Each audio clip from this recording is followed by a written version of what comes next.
I'm Sandy Williams, Williams Farm in Deerfield, Massachusetts. We're located in the Connecticut River Valley, raise 200 acres of sweet corn, and we also raise about 10 acres of pumpkins and squash. We sell 98% of our crop wholesale. We rotate with a neighboring grower because it's, when you're raising 200 acres of sweet corn, it's hard to rotate on your own farm and still raise that many acres. So we're in with another farmer. He goes on with potatoes for 2 years, and then I go on with corn for up to no more than 4, and then it's back to potatoes again.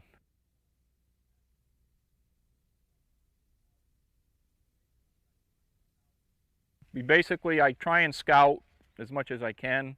I'll usually take a walk through the field and I'll pull 10 tassels and check those 10 and see how much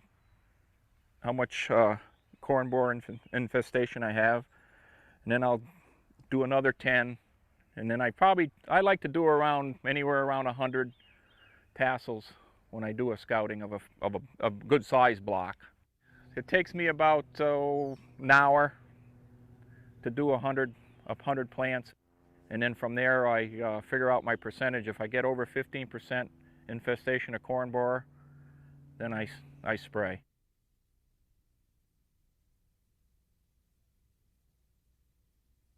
This is a Powell sprayer that we use for control of European corn borer and the control of earworm on our farm.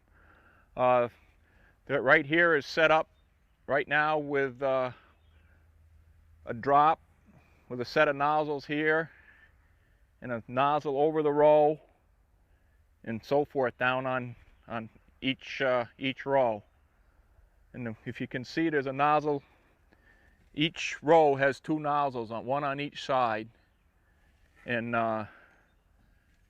that's what we use for the control of European corn borer. The nozzles that we use are a hollow cone nozzle.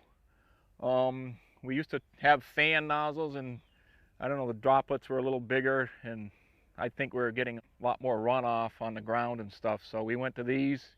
Gives you a finer mist, finer pattern, plus it goes out in a cone. We usually try and put on around either 30 to 40 gallons of water to the acre. We put out spray cards. When we use these spray cards for coverage, we just clip them on the plant with a clothespin or whatever, so they'd stay on the plant. Every little drop that hits the card will leave like a little dot, so you can see what kind of coverage you're really getting. If we did not spray the corn for corn borer, the general public does not like bugs. I mean, they won't buy the corn. And then, I mean, I don't know, I think, if you get a 35 or 40% loss in your ears, you'd be out of business in no time, because that's, you can't sell that kind of stuff. I would like a 95% saleable product to the public. Some years you don't have to spray if you don't have any pressure, but most of the time you do.